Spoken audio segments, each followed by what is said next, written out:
आज फिर मैं आपके लिए ज्ञान से भरी एक कहानी लेकर आया हूं। ये कहानी है गौतम बुद्ध और एक दुखी भिखारी के बीच की। एक बार महात्मा बुद्ध एक गांव में अपने शिष्यों सहित घने पेडीडीएच की छांव के नीचे बैठे थे। आसपास के गांवों से बहुत से लोग अपनी मानसिक समस्याएं लेकर महात्मा बुद्ध के पास आ रहे थे। महात्मा बुद्ध उन सब की मानसिक परेशानियों का समाधान देते। सब लोग खुशी खुशी अपनी समस्याओं का समाधान पाकर वहां से लौट रहे थे।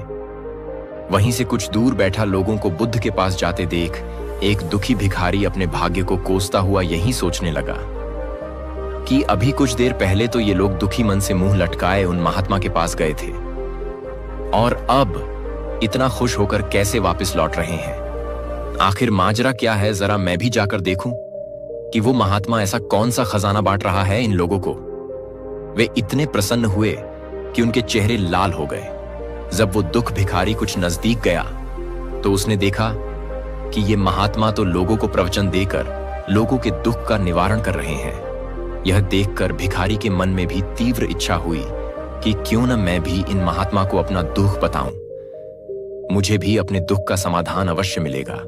बस फिर क्या था, समाधान पाने की लालसा लिए भिखारी महात्मा बुद्ध के सामने पहुंचा और हाथ जोड़कर प्रणाम करते हुए बोला, हे महात्मा बुद्ध, मैं भी लोगों की मदद करना चाहता हूं। मुझे लोगों की मदद करने की बहुत इच्छा है, लेकिन मैं कैसे मदद कर सकता हूं? मैं बहुत गरीब हूं। मेरे पास न तो पैसे हैं और न ही कोई ऐसी चीज जिससे मैं किसी की मदद कर सकूं। मैं कोशिश करने पर भी किसी की मदद नहीं कर सकता। मुझे भगवान ने इतना गरीब क्यों बनाया? हे महात्मा, मुझ पर कुछ कृपा करो। इतना बोलते हुए भिखारी रोने लगा। महात्मा बुद्ध बोले, आप बहुत अज्ञानी हैं, क्योंकि आप अभी तक इस भ्रम में जी रहे हो कि तुम्हारे पास कुछ नहीं, जबकि दूसरों को कुछ देने के लिए तुम्हारे पास बहुत कुछ है। तुम बिना धन और वस्तु के भी दूसरों की मदद कर सकते हो। तुम्हारे पास जुबान है जिससे तुम मीठे शब्द बोलकर किसी के दुख की चेहरे पर मुस्कान ला सकते हो।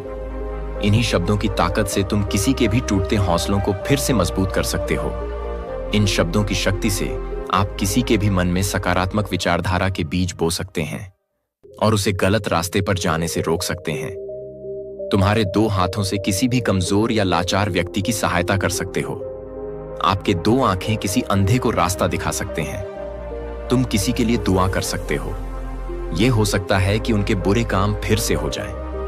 आप किसी के अच्छे स्वास्थ्य की कामना कर सकते हैं, लेकिन अज्ञानतावश तुम अब तक इस बात को समझ नहीं पाए और इस भ्रम में अब तक जीते रहे कि तुम्हारे पास मदद करने के लिए कुछ नहीं।